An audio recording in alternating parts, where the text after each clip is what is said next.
In this video, I'm going to show you how to change riser height in Revit.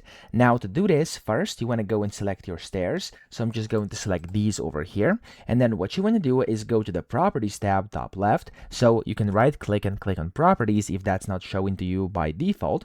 And then from here, you want to scroll down to Dimensions, which usually are over here. And then the first way is going to be to look for this desired number of risers. Okay, so it's over here. This is actually it, as you can see.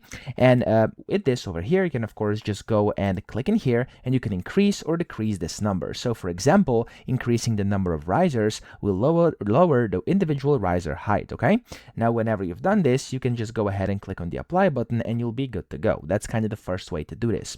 The second one is going to be to adjust the maximum riser height. Okay, so you could go and click on the stairs again and then click on the edit type here inside the properties.